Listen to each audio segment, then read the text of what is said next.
1 and 10 says, "Fear not, for I am with you. Be not dismayed, for I am your God. I will strengthen you. Yes, I will help you. I will uphold you with my righteous right hand." You may be seated. You belong to God. He has bought you with a price. That means he's not leaving you. That means the Bible says he will never leave you nor forsake you. So you don't got to worry about it. But let me tell you this. It doesn't matter where you came from.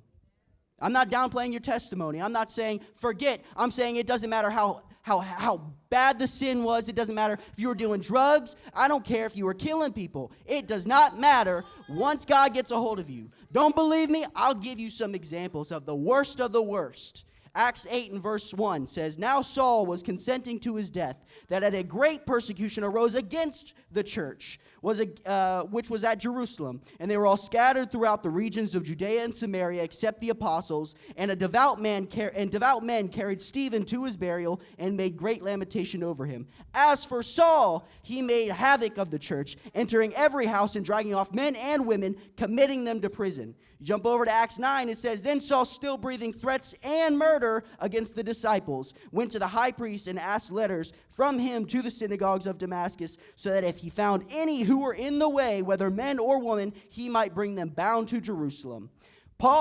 Saul was an evil man. He was a wicked man. But once God got a hold of him, he became the greatest missionary and author of much of the New Testament. In Paul's own words in 2 Timothy 4 and 7, "I have fought the good fight. I have finished the race. I have kept the faith."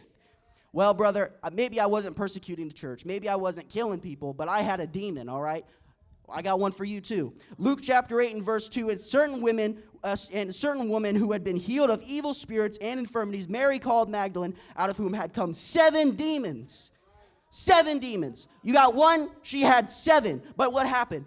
Delivered by Jesus, became a devout follower, and she was the first one to see Christ risen from the grave. And then Christ sent her with a mission to go tell the disciples. It doesn't matter what you did. It matters what God delivered you from. Yeah. Well, brother, I may not have demons, or I may not have persecuted people, but I was a wicked man. Well, I've got probably one of the most wicked men, King Manasseh. I've got 10 verses, but I don't think I have time for all 10, so I will shorten it up.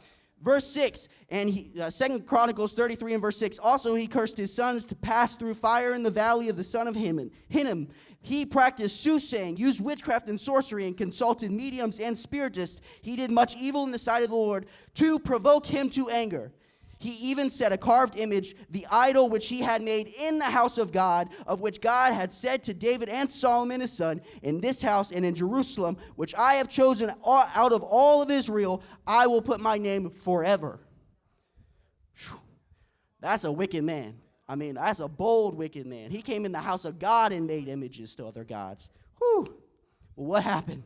Verse 12, "Now when he was in affliction, he implored the Lord his God and humbled himself greatly before the God of his fathers, and prayed to him and received him in entreaty and heard his supplication and brought him back to Jerusalem into the kingdom. And Manasseh knew that the Lord was God." He humbled himself, he prayed, and God delivered him from captivity. God took him out of the grave. Oh, I've got story after story. We could talk about Moses. We could talk about Peter. We could talk about the woman at the well, the thief on the cross, Jonah, all these people who were nothing, who were wicked, who were evil. But when God got a hold of them, he rose them out of the grave. 1 Timothy 1:15, "Christ came into the world to save sinners, of whom I am chief." If you haven't experienced this yet, today is the day. Let me tell you, do not be bound by your sin of what you have committed. Don't limit God because you've done something in your past. The song said, He did it. He did it. Your freedom. He did it. You are free. Take those chains off. Let God use you. You are a new creation in God. And if you have not been born again, today is the day. 2 Corinthians 5:17, "Therefore, if any is in Christ, he is a new creature." Anyone, you, all of you, and me, everyone in Christ is a new creation. Old things have passed away. Behold, all things have become new.